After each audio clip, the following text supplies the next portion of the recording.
कि वो रिक्शे वालों के करोड़ों रुपया, और वो किसी दूसरे के बाप के नहीं थे, उसी के बाप के थे, उसी के बाप ने जमा कराए थे, बैंक में जमा है। अब वो बेचारा रिक्शा चला रहा है। क्यों? क्योंकि उसे पता नहीं है। पता भी चल गया तो भी रिक्शा चलाना नहीं छूटा, क्योंकि उसे उस बात पर विश्वास नहीं हुआ। अभी अपन ने इतनी बात की थी, आगे की बात अभी है, अब करेंगे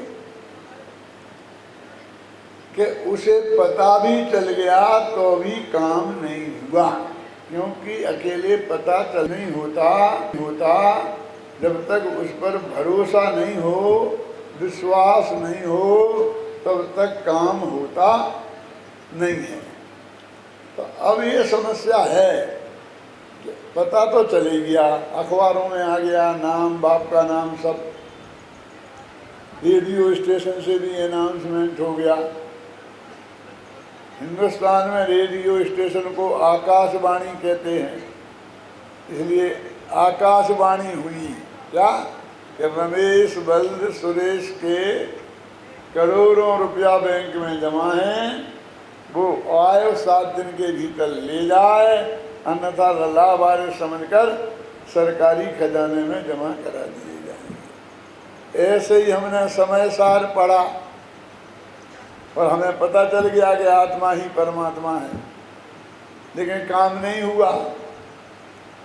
फिर दिव्य ध्वनि खिरी, आकाशवाणी हुई, तीर्थंकर परमात्मा के समोषण में भी पहुंच गए और वहाँ भी सुना कि आत्मा ही परमात्मा है। तो यही सोचते रहे, ये तो आत्मा को परमात्मा बताया है, मैं आत्मा थोड़ी हूँ, मैं तो पंडित हुकुमचंद हूँ। पंडित हुकुमचंद को परमात्मा कहाँ बताया? समझ में आया ना? इस तरह केवली आगल रहेगो कोरो, केवली के पास पहुंच गया और कोरा का कोरा वापस आ गया। अभी उस रिक्शे वाले को करोड़ रुपया मिल सकते हैं और उसकी दरिद्रता दूर हो सकती है,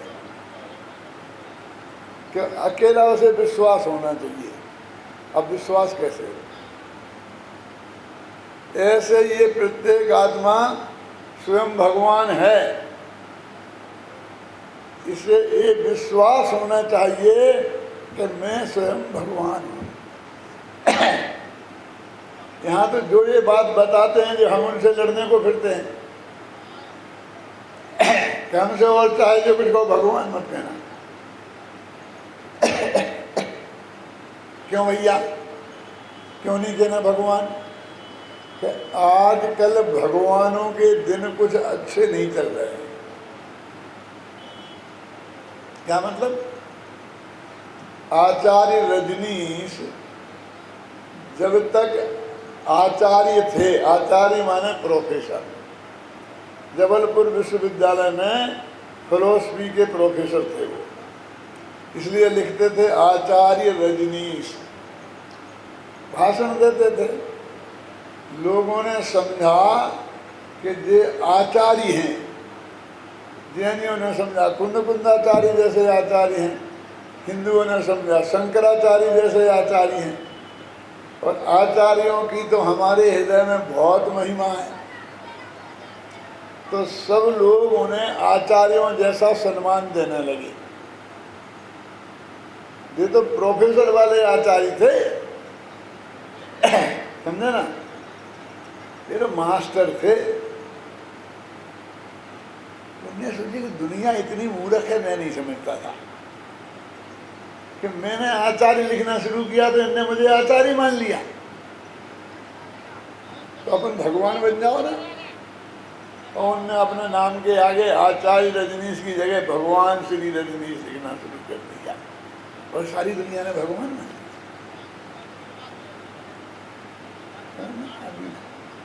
किया। कुछ नहीं, आचरण वैसा ही का वैसा, जीवन वैसा ही का वैसा, कुछ फर्क नहीं। बस अगला लिखना शुरू कर दिया वो दुनिया ही भगवान मानने लग गई। अरे भाई वो आचार्य, इसलिए भगवानों के दिन कुछ अच्छे नहीं चल रहे हैं कि जब तक वे आचार्य थे तो इस हिंदुस्तान में भगवान जैसे पूजते थे, और जब वे भगवान बने तो हिंदुस्तान को रास नहीं आया, बम्बई छोड़ के पूना जाना पड़ा, फिर पूना भी छोड़ करके 7 समुंदर पार दुनिया में घूमते फिरे और अमेरिका पहुंच गए। और एक दिन ऐसी दुर्दशा हुई कि अमेरिका वालों ने अपने यहाँ से निकाला, और प्लेन में बैठे थे तो कोई देश उन्हें अपने देश में उतरने नहीं देना चाहता था। प्लेन में बैठे हो, घूमो बेटा, कोई परमिशन नहीं देता था कि हमारे यहाँ आओ। क्यों? कि तुम जहाँ जाओगे आग लगाओगे। फिर क्या हुआ अंत में? होना क्या था? जान बची सो लाखों पाए और लौट के बुद्धू घर को आए। हिंदुस्तान में ही वापस आ गए। हिंदुस्तान में तो सब पछता है, लेकिन जरा वो भगवान नाम कुछ ज़्यादा ही बदनाम हो गया था, इसलिए उन्होंने नाम बदल के अपना नाम रख लिया ओशो। ओशो क्या होता है? जापानियों के भगवान को ओशो कहते हैं। तो उनने सोचा कि सबसे ज़्यादा पैसे वाला अभी जापान है, आँख का अंडा और गांठ का पूरा, अब अपन ओशो बन जाओ। तो उनने भगवान हटा के ओशो लिखना शुरू कर दिया। तो भैया तुम हमसे और चाहे जो कुछ कहना, लेकिन भगवान मत कहना, क्योंकि उनके दिन आज अच्छे नहीं चल रहे हैं। अरे भाई, उनके कहने में और हमारे कहने में फर्क है। वे तो कहते हैं कि हम भगवान हैं और तुम सब भगत, और हम तो ये कह रहे हैं कि हम सब भगवान हैं। अंतर है ना दोनों में। मैं आपसे एक बात पूछता हूँ, हिंदुस्तान में अभी किसका राज है? भारतीय जनता पार्टी का। अरे भाई, मैं ये नहीं पूछ रहा हूँ किस पार्टी का है, राज्य किसका है। भारतीय जनता पार्टी तो राज्य व्यवस्था संभालती है, राज तो जनता जनार्दन का है। कि जनता जनार्दन जिसको वोट देती है वो व्यवस्था करता है, यही बात है ना। तो जनता को जनार्दन कहा कि नहीं कहा? जनार्दन माने भगवान। जब इन राजनीतिक लोगों ने जनता को जनार्दन कहा तो तुमने ऐतराज नहीं किया, और हम तुम्हें भगवान कह रहे हैं तो तुम ऐतराज कर रहे हो। उनने भी तो कहा ना, हम तो आपके सेवक हैं, जनता जनार्दन के सेवक हैं, जितनी बनेगी हम आपकी सेवा करेंगे। कहते नहीं कहते? कैसे सेवक है मालूम? ये सेवक महाराज के हम दर्शन करने जाएं तो पुलिस हमें डंडे मार मार के भगा देती है। ऐसे सेवक हैं।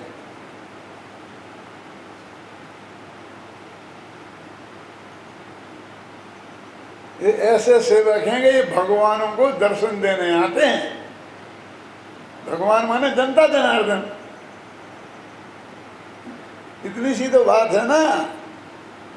लेकिन हम तो ये कह रहे हैं कि तुम स्वयं भगवान हो, और रही सही कसर है तो पर्याय में तुम बन सकते हो, और इसके लिए तुम्हें कुछ और नहीं करना है।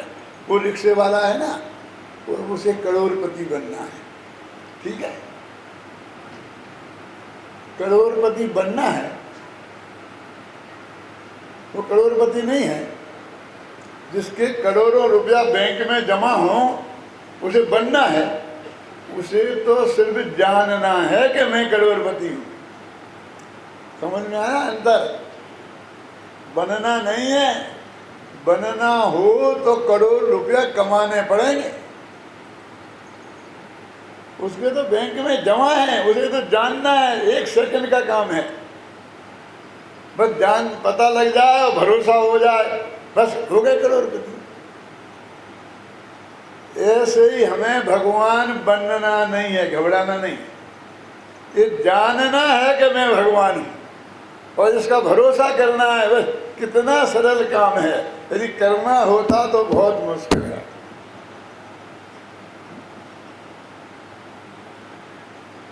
सिर्फ जानना है, बने बनाए भगवान हैं हम, सिर्फ हमें जानना है, उस रिक्शे वाले को सिर्फ जानना है और भरोसा करना है। अब भरोसा कैसे हो बताओ, ये सोच लो। यदि भरोसा नहीं हुआ तो सारी जिंदगी रिक्शा चलाना पड़ेगा मेरठ जैसी गर्मी में।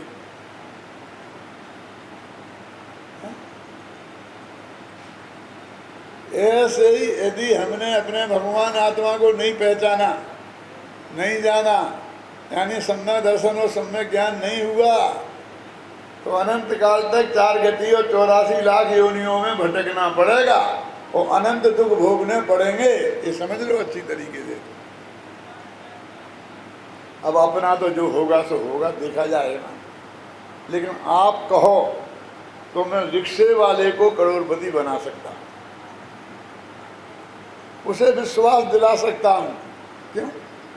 क्योंकि ये कहानी मैंने बनाई है। तुम कहो जी ऐसा करूं, तुम कहो तो दुखांत बना दूं, तुम कहो तो सुखांत बना दूं, बोलो क्या करना?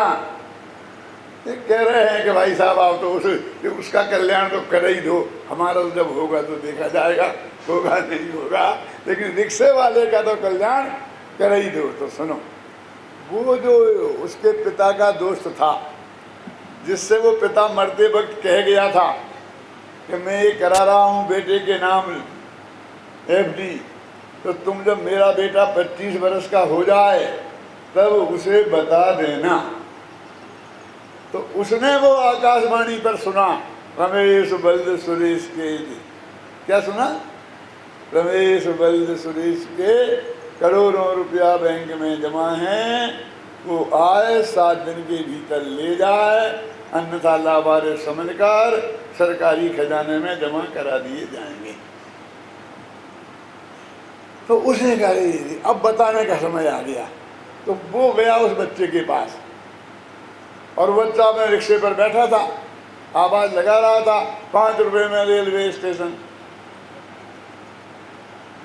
ये गया और इसने कहा बेटा तुम रिक्शा क्यों चलाते हो? तो चाचा क्या बात कर रहे हो, रिक्शा नहीं चलाएंगे तो भूखों मर जाएंगे, खाएंगे क्या? कि तुम्हें कहाँ रिक्शा चलाने की जरूरत है, तुम तो करोड़पति हो, तुम्हारे तो करोड़ों रुपया बैंक में जमा है। तो वो लड़का आंख में आंसू लाकर बोला चाचा तुमसे ऐसी उम्मीद नहीं थी, ये छोकरे तो आके हमारी मजाक उड़ाते ही हैं रिक्शे वाले, अब हमको करोड़पति रिक्शा वाला कहने लग गए। रिक्शा वाला नहीं छूटा, करोड़पति लग गया। और तुम तो हमारे पिताजी की उम्र के हो, तुम भी हमारी ऐसी मजाक उड़ाओगे कि वे पैसा हमारे ही हैं, ऐसा हमने सोचा नहीं था। तो उसने माथे पे हाथ फेर के कहा कि बेटा वो सचमुच तेरे ही रुपए हैं, मैं मजाक नहीं उड़ा रहा हूं। क्यों? ऐसे ही कोई ज्ञानी धर्मात्मा आया और उसने आपसे कहा कि आप 4 गति और 84 लाख योनियों में क्यों भटक रहे, गली गली में क्यों भटक रहे, 5 इंद्रियों के भोगों में क्यों उलझ रहे, मारे मारे क्यों फिर रहे, क्यों? क्या करें, 2 रोटियां तो जुटानी है ना। अरे तुम तो स्वयं भगवान हो। तो कहा चाचा तुमसे हमें ऐसी उम्मीद नहीं थी। ये जयपुर से छोटे छोटे छोकरे आते हैं 20-25 वर्ष के और गांव-गांव में सुनाते हैं तुम स्वयं भगवान हो, हम स्वयं भगवान हैं। और इनने हमारी नाक में दम कर दिया भगवान कह के क्या हमारी मजाक उड़ाई है इनने। तुम तो चाचा समझदार हो, पुराने विद्वान हो, तुम तो ऐसी बातें मत करो। तो उसने माथे पे हाथ फेर के कहा, बेटा ऐसी बात नहीं है, सचमुच तुम स्वयं भगवान हो। क्या ये कोई मजाक नहीं उड़ा रहे, हम तुमको ये सच्ची बात बता रहे हैं। उस लड़के को विश्वास नहीं हुआ तो उसने कहा, चाचा तुम कहते हो, लेकिन हमने तो कभी बैंक में खाता खोला ही नहीं, हमारे वो करोड़ रुपया कैसे हो सकते हैं।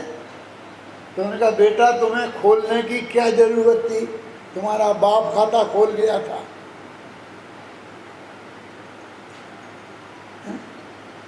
जब उनने माथे पे हाथ फेर के कहा कि तुम स्वयं भगवान हो, कि हम भगवान कैसे बन सकते हैं, भगवान बनने के लिए तो कितने पापड़ बेलना पड़ते हैं। भगवान महावीर के कान में कहते हैं कीले ठोक दिए गए थे, हमारे सितंबर भाई कहते हैं ना, हमारे कान में तो किसी ने एक तीली भी नहीं डाली माचिस की, हम कैसे भगवान बन गए। हमने ना व्रत किया ना उपवास किया, कितनी कितनी तपस्या करनी पड़ती है भगवान बनने के लिए, और हमने तो कुछ नहीं किया, हम कैसे भगवान बन गए। तो भैया तो तुम बनने वाले भगवान की बात नहीं है, तुम बने बनाए भगवान हो, तुम करोड़पति होने की बात नहीं है।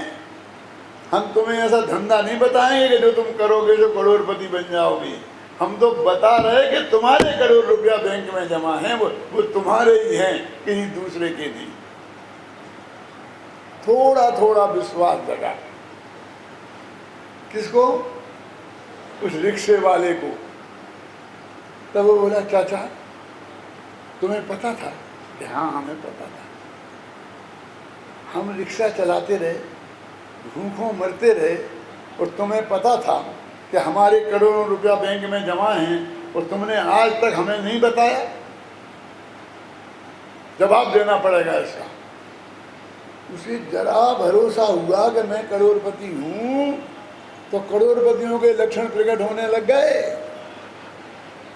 जवाब मांगने लग गया वो, कि जवाब देना पड़ेगा कि तुमने क्यों नहीं बताया। कि बेटा जाने दे पुरानी बात, आज तो बता दिया ना कि नहीं, हम रिक्शा चलाते रहे, भूखों मरते रहे, और तुम्हें पता था और तुमने बताया नहीं, इसका जवाब देना पड़ेगा। कि तेरा बाप मना कर गया था। हैं? बाप मना कर गया था, क्यों? ऐसे बाप को मैं बाप नहीं मानता। अब पक्का करोड़पति बन गया। जो बाप को बाप माने वो कैसा करोड़पति है, घबराना नहीं। ये मेरठ की बात नहीं है, बंबई की है। बंबई में कहता हूं मेरठ की है। सुनो, मैं बंबई में जाता हूं तो सैकड़ों करोड़पतियों की चांदी की थाली में मैंने भोजन किए हैं, चाहे वो काठियावाड़ी हो और चाहे वो मारवाड़ी हो, सबकी एक ही कहानी है, और जो कहानी वो मुझे सुनाते हैं। आपको तो मैं आपको सुना दूं कि रिक्शे वाले का क्या होगा, वो भी सुनाऊंगा। ये तो 1 मिनट की कहानी है, सुननी है ना, बम्बैया फिल्मों जैसी। बम्बैया फिल्मों जैसी कैसी? 2 लड़का और 1 लड़की, धमाधम धमाधम धमाधम, 1 लड़का बरबरा गया, दोनों की शादी हो गई, खत्म फिल्म। अथवा 2 लड़की 1 लड़का, धमाधम। हजारों फिल्में देख लेना बेटा, सब एक सी ही मिलेंगी, और कुछ नहीं है इनके पास, समझे ना। उनकी भी एक सी कहानी है सेठियों की, चाहे मारवाड़ी हो चाहे काठियावाड़ी। वो क्या कहानी है कि पंडित जी जब हम अपने काठियावाड़ से आए थे, कि मारवाड़ से आए थे, तब लोटा डोर लेके आए थे, बाप ने पूरे किराए के पैसा भी नहीं दिए थे, देता भी कहाँ से, 8 रुपया महीना में सेठ जी के मुनि में करता था, 12 बच्चे थे, दर्जनों से हिसाब था, कैसे देता। और आज जो ये ठाट बाट दिख रहा है, ये आपकी कृपा से इस बंदे का ही कमाल है। ये कहानी है सबकी। बोलो, बम्बई में बम्बई वाला कोई है ही नहीं।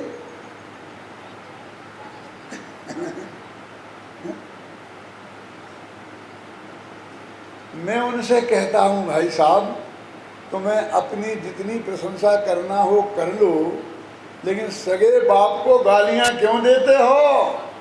तो कहाँ गाली दी कि उन्हें कंगाल बता रहे ना, तो कंगाल गाली नहीं है। यदि कंगाली गाली नहीं है तो करोड़पति होना प्रशंसा भी नहीं है। यदि करोड़पति होना प्रशंसा की बात है तो कंगाली गाली भी है। पर क्या करें, उनकी मजबूरी है। यदि वो ये बात नहीं बताएं हमें क्या कि सारी कमाई हमारी ही है, तो ये कैसे पता चलेगा कि ये जो जोड़ा है ना, क्या है बोली भैया, इसे क्या अपने शास्त्र की भाषा में क्या कहते हैं? कहाँ तक पढ़ लिए तुमने बाल बोझ पाठ माना है? पापों वाला पाठ पढ़ लिया? अभी नहीं आया ना शांति जी, पापों वाला नहीं पढ़ा है अभी। उसमें एक परिग्रह नाम का पाप है। तो ये जो सब चीजें हैं ये क्या है? ये मकान, स्त्री, पुत्र, ये सब रुपया पैसा, इन सब का एक नाम क्या है? परिग्रह। और वो पुण्य है कि धर्म? पाप है। यानी जो ये पाप मैंने इकट्ठा किया, जिसे आप धन बोलते हो ना, मैं से क्या बोलता हूँ, ये जो पाप इकट्ठा किया इसमें मेरे बाप की कोई गलती नहीं है, पूरी गलती मेरी ही है। ये कैसे पता लगेगा इस दुनिया को? एक पैसा नहीं दिया था बाप ने। पैसा माने परिग्रह, परिग्रह माने पाप। क्या किया था बाप ने? कौन गलती की थी? तुझे पाप में नहीं डाला तो कौन सी गलती की? ऐसे ही यहाँ कह रहे कि उस लड़के को थोड़ा थोड़ा विश्वास हुआ तो उसे अकड़ आ गई।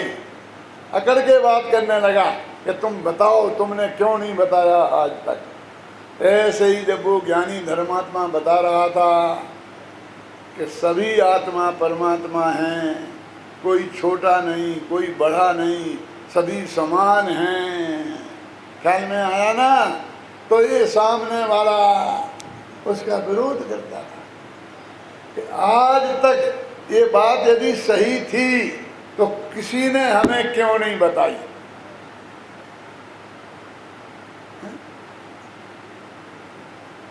कि तेरे पिता मना कर गए थे। कि क्यों मना कर गए थे? क्योंकि तुझे पता चलने पर भी पैसा तो मिलते नहीं, क्योंकि वो 25-20 वर्ष की फिक्स डिपॉजिट थी। पहले तो मिलते नहीं ना, समय के पहले और भाग्य से अधिक न आज तक किसी को कुछ मिला है और न कभी मिलेगा।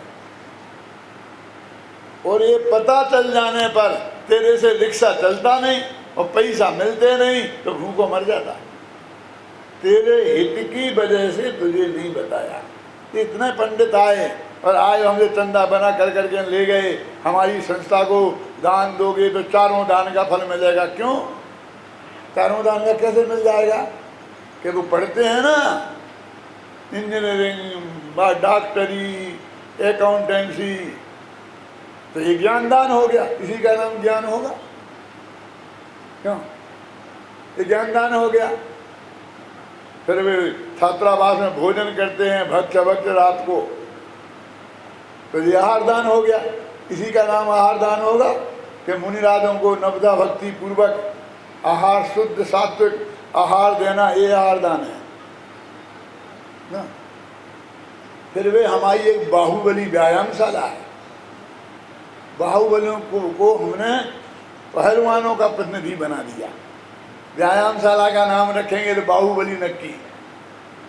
उनके यहाँ हनुमान व्यायामशाला होती है, तो अपने यहाँ बाहुबली व्यायामशाला है? उसमें वे व्यायाम करते हैं तो अभयदान हो गया। अब हमने एक अस्पताल खुला रखा है, तो उसमें वे बच्चे दवाइयाँ खाते हैं, बीमार होते हैं, तो औषध दान हो गया।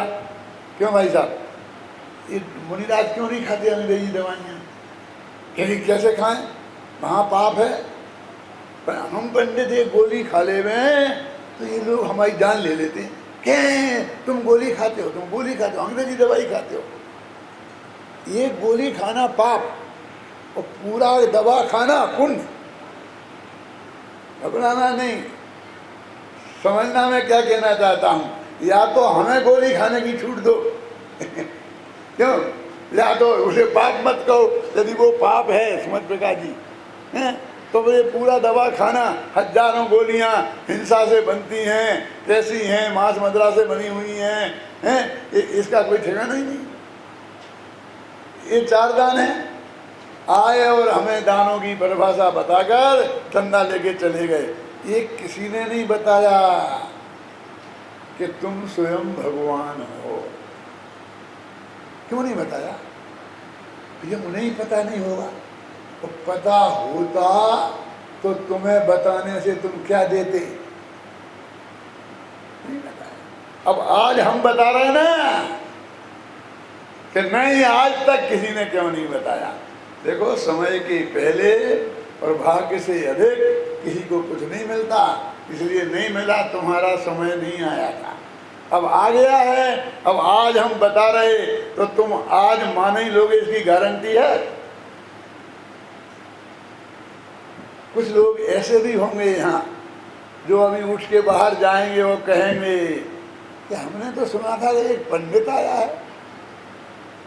लेकिन ये हमने तो पंडित ही बुलाया था, लेकिन ये भगवान कहाँ से आ गया?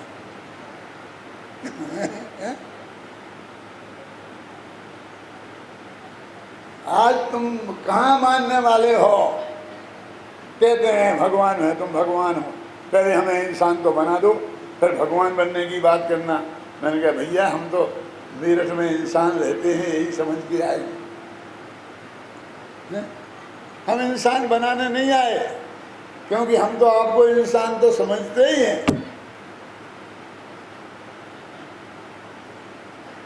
क्या हुआ कि उसको थोड़ा थोड़ा भरोसा हुआ। किसको? उस रिक्शे वाले को, कि सचमुच वे पैसा जो बैंक में है वो मेरे ही हैं। अब उससे रिक्शा नहीं चलेगा। वो रिक्शे पे ही तो बैठा था, ये बातचीत वहीं हो रही थी, इतने में एक सवारी आई। ए रिक्शे वाले, चल स्टेशन चल। पहले बोलता था ना कि नहीं बाबूजी, नहीं जाना हो तो नहीं, आवाज में फर्क आ गया। करोड़पति हो गए ना, कि नहीं जल्दी चल, गाड़ी निकल जाएगी, 2 रुपये की जगह 5 रुपये लेना। कह दिया है कि नहीं जाना। अरे क्या हो गया? अब वो सीधे मुंह बात ही नहीं करेगा, क्योंकि करोड़पति लोग सीधे मुंह बात कहाँ करते हैं? सीधे मुंह बात करें तो वे करोड़पति कैसे? वो रिक्शा उसके बाप का थोड़ी था, बाजार से किराए में लाता था 10 रुपये रोज पर, शाम को 10 रुपया और रिक्शा वापस करता था, तब दूसरे दिन सुबह रिक्शा किराए पर मिलता था। अब मैं आप पूछता हूँ कि आज वो रिक्शा जमा कराने जाएगा, आज के 10 रुपया देने जाएगा, और जब कभी नहीं जा पाता था तो सेठ जी खटिया खड़ी कर देते थे, सारे मोहल्ले वाले के सामने इज्जत खराब कर देते थे। नहीं जाएगा ना, वहीं छोड़ के रिक्शा घर चला गया।